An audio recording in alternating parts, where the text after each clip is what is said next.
Hello.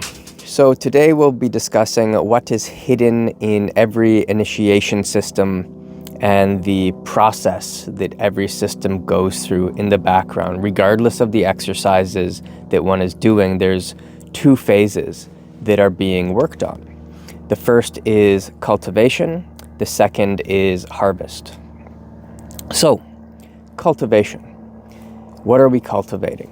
In every exercise, regardless of the density of the vibrational scale we're working with, or the refinement, we are cultivating a concentrated light of perception at each layer.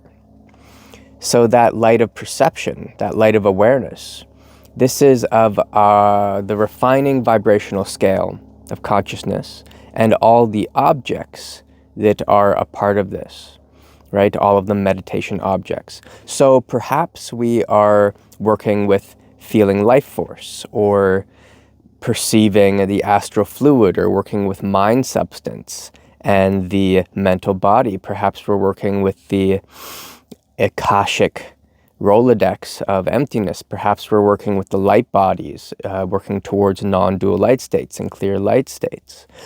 Whatever it is that we are working with, this is something that we are cultivating awareness of, perception of, recognition of. And that is what we are cultivating, right? Every exercise is to help us distinguish some more refined layer of vibrational scale through differentiation. This allows us to perceive. Maybe you're working with an energy center in the body and you've never done any kind of body scan or run your energy through the body, run your awareness through the body. You start to recognize, oh, there's a difference. Can you feel the difference between your index finger and your middle finger? As a very coarse example, without moving, can you place your mind in your index finger, place your mind in your middle finger, place your mind in your ring finger, in each vertebra of the spine, in the energy centers, through the vibrational scale within its relation to each aspect of the body, or within each part of the body. There's the whole Rolodex of the vibrational scale that's at your disposal to play with, whatever you've cultivated to this point. Okay, so we're cultivating the consciousness of perception, awareness, and the light of concentration in each refinement. This includes energy, quality, attributes, knowledge, your vital, astral, mental, Akasha, light, basic vibrational scale. This would include all your spheric magic, all your planets, right, of the solar system. This would include all of the deity yogas. This would include the knowledge and exploration of the zodiac and of constellations beyond. This would include the elements. This includes everything. It is all, anything that you can work on, anything you can do is an object of meditation.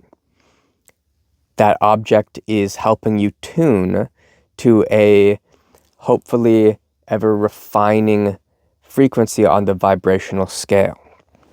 Okay, so you cultivate any and all of this until you reach equalization of whatever object you're working with.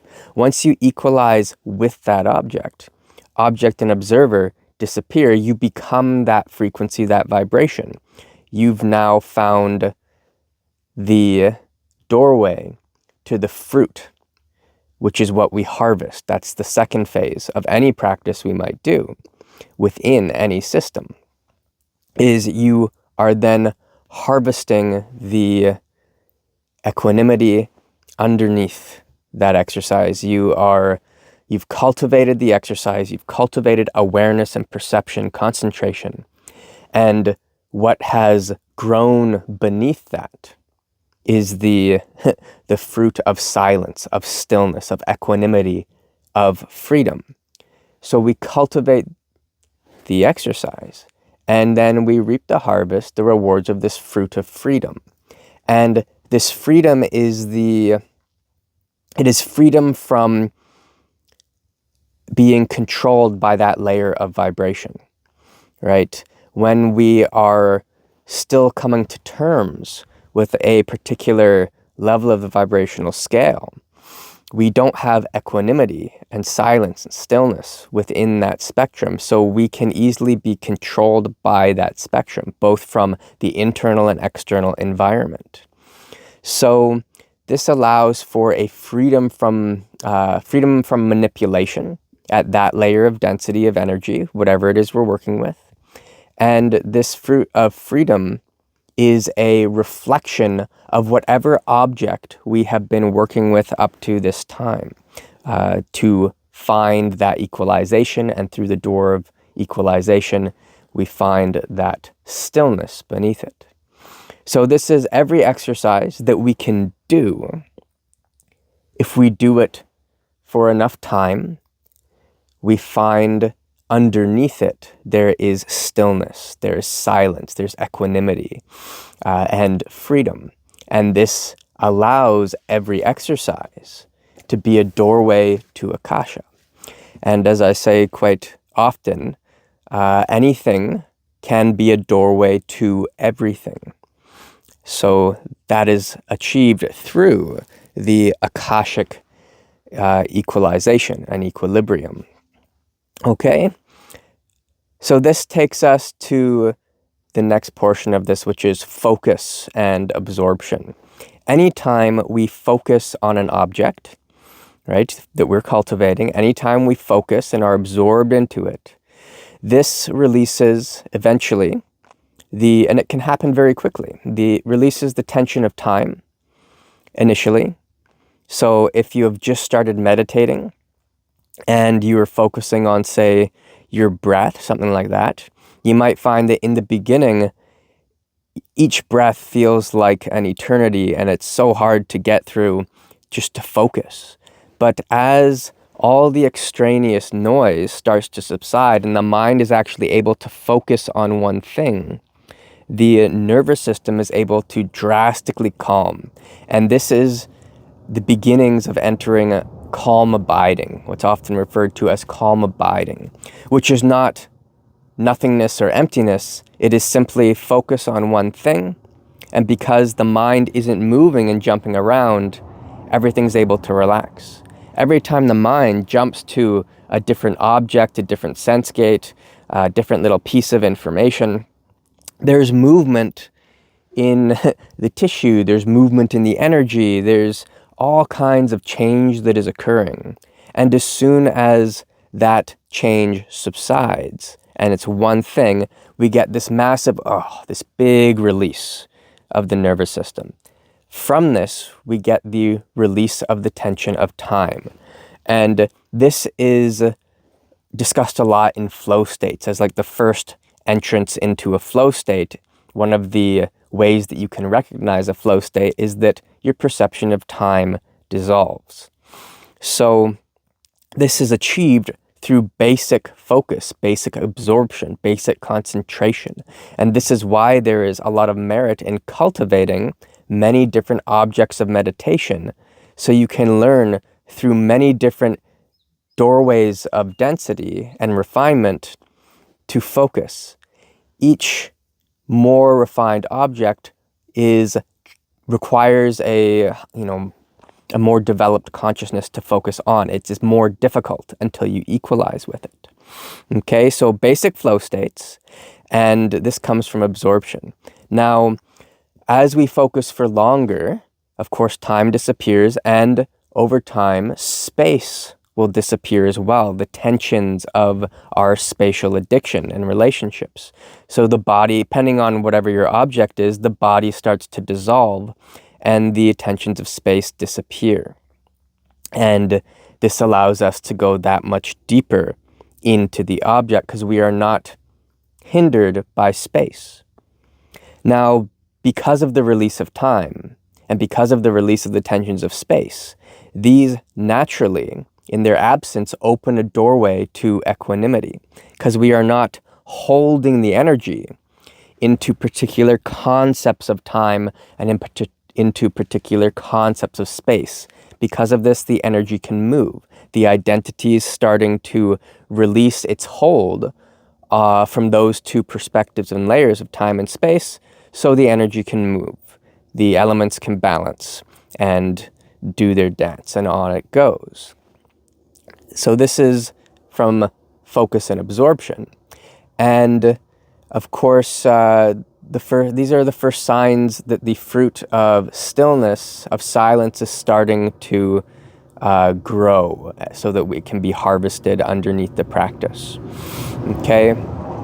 Now, stillness, like we said, serves to defabricate the identity from the habits at that particular layer of density or refinement that you're working with on the vibrational scale. Once this is done, then we are free from being controlled by those habits at whatever layer of density we're working with. Because different practices are all working with different minutiae of the vibrational scale, these all open a door and a reflection to different intricacies of the Akasha underneath, of course through the equanimity that is being harvested at each layer. This comes as a byproduct of the practice, of course. If we try too hard to go to the equanimity to equalize with an object, we aren't going to equalize with it because we're trying to do a thing. So we're imposing a barrier right from the get-go. Okay? Yoda had it right. All right? We want to get over trying. Okay? So, using the doorway of equanimity to whatever the object might be, it allows for access to the associated concentration of light, of perception that is that object at any time. So that means that instead of using the object to find equanimity, to find stillness and emptiness, we start, once we've equalized, we start with the stillness, we start with the emptiness, we start with the Akasha of that object, and through that Akasha, we get sucked into the appropriate focus, the appropriate concentrated light of that object at that layer of the vibrational scale. And this is why spending good time the other way, going from object to Akasha, is so important, so that we really, really know the Akasha from form to emptiness. And then once we have recognition of that emptiness, then we can go from emptiness to form. This is so important because then we don't need to use all of that time every time we go to focus on an object, equalizing with that object to find equanimity and emptiness. We can start with the equanimity, we can start with the stillness, we can start with the Akasha. The only reason we can do that is because we are free from the prisons of that particular object and the energetic frequency it's vibrating at. This is super, super important for expediting the practice over time. Now, this is also one of the reasons that many people will get stuck on a denser object, because if we aren't knowingly touching into the Akasha, we will attach to the equanimity that builds as a byproduct of that particular object, that particular density. And we develop a very, very strong habit that attaches us. We cling to that object because that is our doorway to equanimity. And we don't know equanimity beyond that one object. That's why it's so important to have many different objects of meditation that we work on, so that we don't develop these habits of mental shape addiction and habits of density addiction, simply because that is the particular layer of emptiness that we're able to touch. Once we have achieved equanimity, once we've achieved equanimous freedom with a particular spectrum, an object, and density of the vibrational scale, once we've achieved that equilibrium, that stillness, that silence, that is then the bell that goes off that lets us know that, okay, we can now progress to a more refined object of meditation. And when we do, in the beginning, we might very often want to run back to that lower density object, again, because of the stillness that we have cultivated there, the stillness that has developed underneath that. We want those fruits. And in the beginning, when we're working with a more refined layer of the consciousness and the vibrational scale, well, we're going to feel like we've gotten worse. We're going to feel like we've lost access to that emptiness, to that equanimity.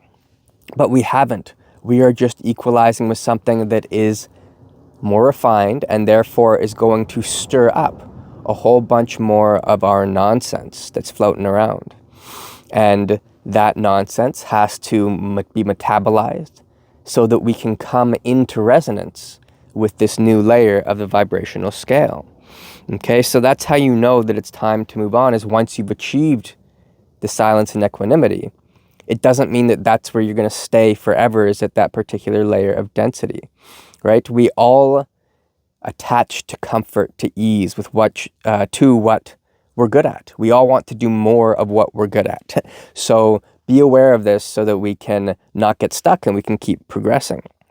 What happens is that over the long-term view of the practice, we collect silence. We collect this freedom and equanimity through many, many different objects, through vast portions of the vibrational scale.